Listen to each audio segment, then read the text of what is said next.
மேகதாதுல அணைய கட்டியே தீர்வுன்னு சொல்லுகிற கர்நாடக அரசு. இப்போ அதுக்கான ஒரு பெரிய அளவில் குரல் இங்கே தமிழ்நாட்டிலேருந்து எழுப்பப்பட்டதான்னு பார்த்தா ஒரு கேள்விக்குறி. ஆனால் இங்கே விவசாயத்துக்கு முக்கியத்துவம் கொடுக்கப்படுதான்னு பார்த்தா இங்கே விவசாயிகள்லாம் இறங்கி போராட்டம் பண்ணிட்டு இருக்காங்க. எங்களுக்கான நீங்கள் கொடுக்கப்பட்ட வாக்குறுதியை நிறைவேற்றலை, எங்களுக்கான ஒரு கடன் தள்ளுபடியை நீங்கள் முழுவதுமாக தள்ளுபடி செய்யலைன்னு விவசாயிகள் ஒரு பக்கம் போராட்டம் பண்ணிட்டு இருக்காங்க. விளையாட்டுத்துறை அமைச்சர் என்ன சொல்கிறாரு, விவசாயத்தை விட விளையாட்டு ரொம்ப கஷ்டன்றாரு.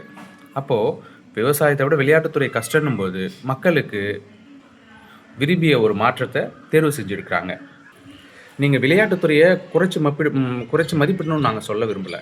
ஆனால் விளையாட்டுத்துறையை நீங்கள் உயர்த்தி பேசுன்ற ஒரு காரணத்துக்காக விவசாயத்தை நீங்கள் குறைச்சி மதிப்பிட்டது தான் மிகப்பெரிய ஒரு தவறு. எல்லாரும் சாப்பிட்ற சாப்பாடு இன்றைக்கி எல்லார் தட்டுலேயும் சோறு வருது, நம்மளுக்கு கிடைக்குதுன்ற ஒரு காரணத்துக்காக சாதாரணமாக நீங்கள் எடை போட்டுட்ருக்கிற விவசாயம் தடைப்பட்டுச்சுன்னா அப்போ தான் தெரிய போகுது. திங்கிற சோறு இல்லாமல் நம்மளுக்கு நிற்கும்போது தான் இந்த விவசாயத்தோட அருமை தெரிய போகுது.